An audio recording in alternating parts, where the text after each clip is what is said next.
Today I'm going to be talking a little bit about the harm OCD cycle. I was in the gym about half an hour ago and I was thinking to myself about the physical anxiety that I used to feel when I was stuck with harm OCD.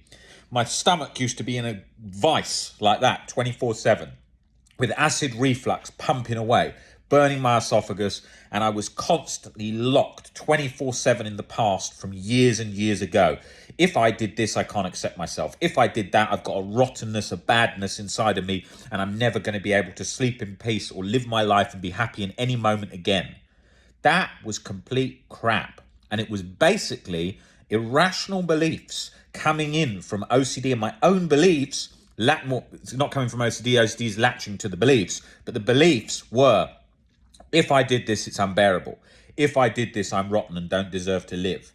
That stuff was all the beliefs that society holds about things. And OCD was just looking for that where you cross over a line 1 millimeter. Oh, if you just crossed over that line 1 millimeter, you are finished. That's what harm OCD is like. And if you've got that, you know what it feels like, that jacked up responsibility to 110% inside your gut. That's what it feels like.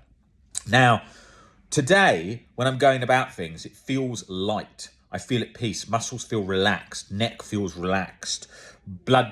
Heart rate doesn't feel like it's beating out my chest. Okay?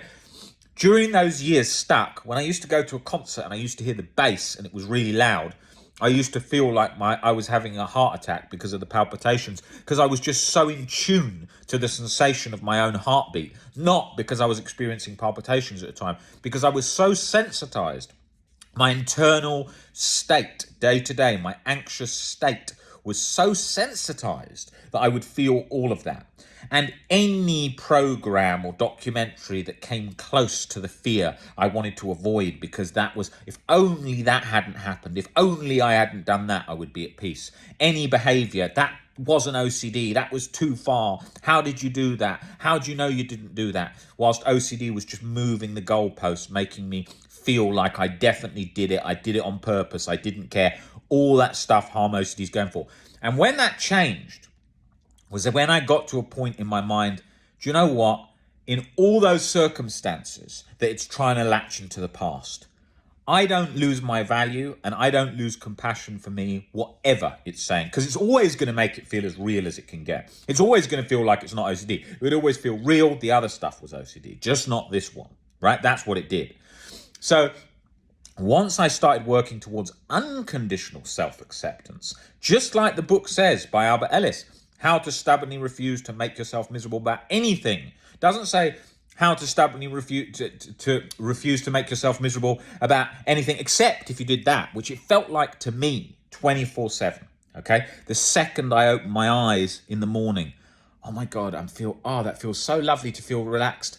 Oh no, there's that memory. Fuck, bang, locked on, grip. That is the reality. It's misunderstood. You never hear people talking about it in this depth because A, they haven't experienced it, B, they don't understand it, but that's how it feels. If you're in that situation, that is exactly how it feels. You feel like, if only I could work out that thing in the past, get that key for that lock inside my head and get that release done, then I can be at peace forever. Oh, I need to get that before this weekend because I'm going away on holiday and I don't want it ruined and I don't want it sabotaged and all of that going on, right? That was what's happening. That's what was happening. And I was going along my day. Oh, it's just a thought. Maybe, maybe not. Uncertainty. It was like, no, it isn't. This is real. You are the exception. You don't deserve any peace, no compassion. People talk about compassion a lot, but they rarely give it to themselves. People say, oh yeah, I've got so much compassion. Have you? In those circumstances, have you still got compassion? Because that's what it's trying to do. It's trying to take it to that point where you can't accept, to that point where you find it too difficult. So one of the great things that I learned was starting to look at people, whatever they had done, whatever action I disagreed with, and just thinking, this is a human being. We are in a body with a brain in our head. We didn't buy this brain in a shop. This is a brain that we just woke up in, right? And it's all genetically different. And we've got all different upbringings, right? And we think that the brain's got our best interest at heart, but it often hasn't, right? So when we get angry, encourages us to fight, right? And in today's world, that'd be dangerous. Just because of evolution, different eras, it doesn't take into account the law. It just gives you that impulse, right? Which would be not beneficial in today's world. But it's trying to do it to help us. But it doesn't factor in the new world, laws, risks, other things. It just goes straight in for the kill kind of thing. So that's important to understand, because if you think about it in life, people in jail, people that haven't achieved very much in their life because they are following emotions a lot of the time. Very angry, maybe shouting at their boss, arguing, all these things, or fights and going to prison, whatever, right?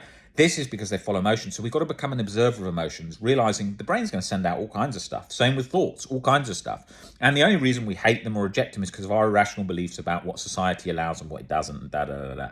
And we've all got different beliefs in different eras.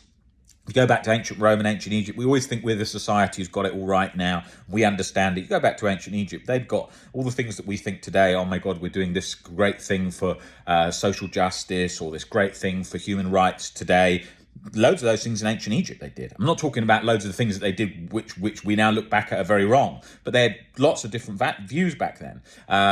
And for example, if you look at ancient Egypt and their view of women, women were at a very high level, and that's now, today we're moving in that direction. But back then, lots of that stuff was already at that level, and then through different civilizations, it went down, it went up, it went down, stayed down, and so on.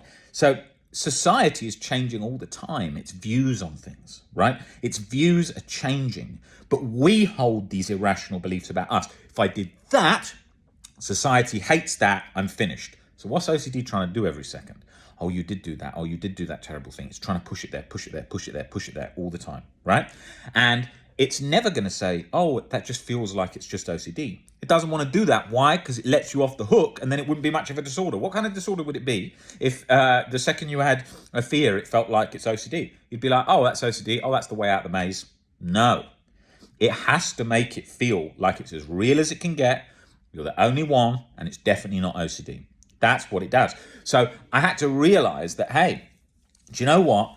It doesn't really matter what it's saying, or it's always going to feel as real as it can get. So I've got to learn to deal with that. And that was where Stoicism was so good, because I realized that thousands and thousands of years ago, they realized that, whatever is happening, whatever the outcome, you can be at peace. You could be going to jail next week for 25 years, you could be at peace. People say, what? Of course you can be at peace. How? Because there are people in jail for 25 years right now who are not anxious. So that demonstrates you can be.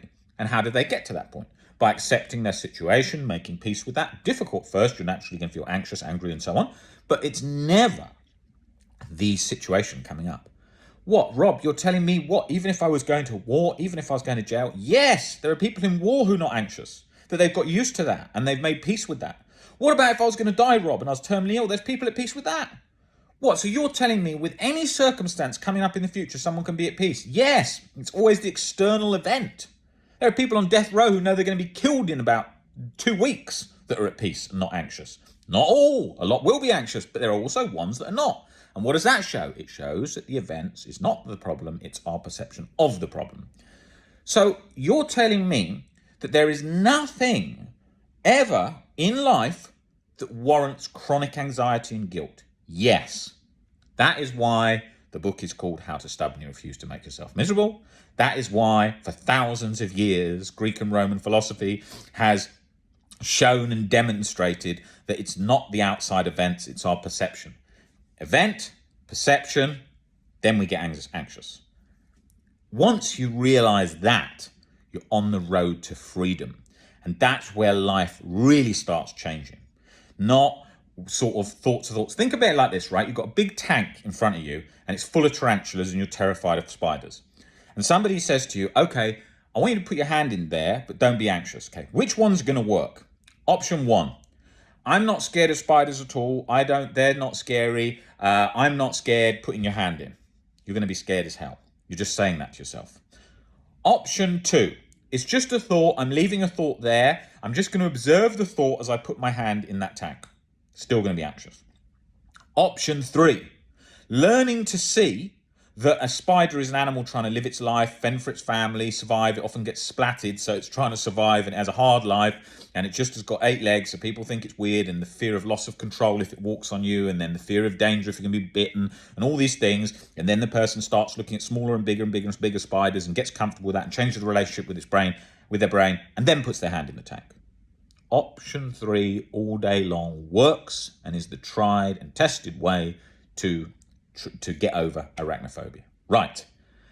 So therefore, option 3 is exactly in line with everything else when it comes to OCD. Yes, having an understanding that thoughts are thoughts and leaving them there and passing through your brain is a key part of it. Yes, we stress that all the time. Learning to observe thoughts, learning to observe anxiety, learning to welcome it in and change our relationship and bring it all for the ride. Yes.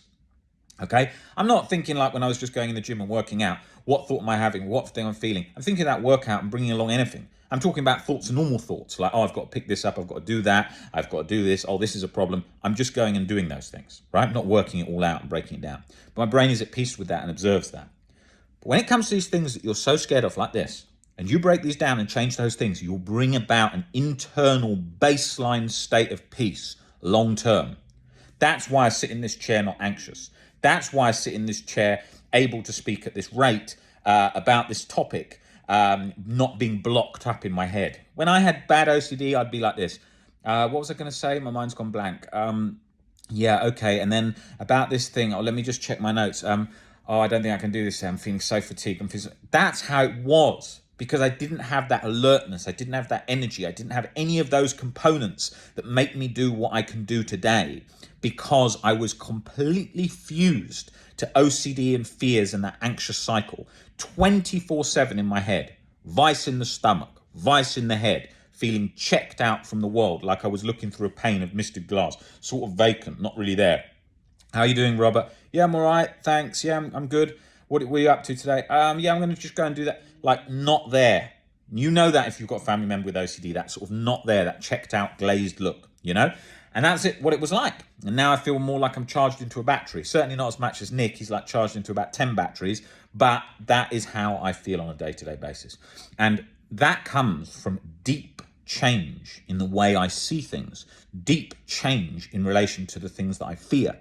And that is how I got to a baseline state of peace, that when I wake up in the morning, I feel at peace. When I'm busy, I feel at peace. Of course, you have general stress of normal life, but it's never that chronic guilt and anxiety, sort of steroid-like process of just anxiety coming at you like a train, where it's like jacked up so high. You know that feeling when you're stuck. And that was my baseline state 24/7.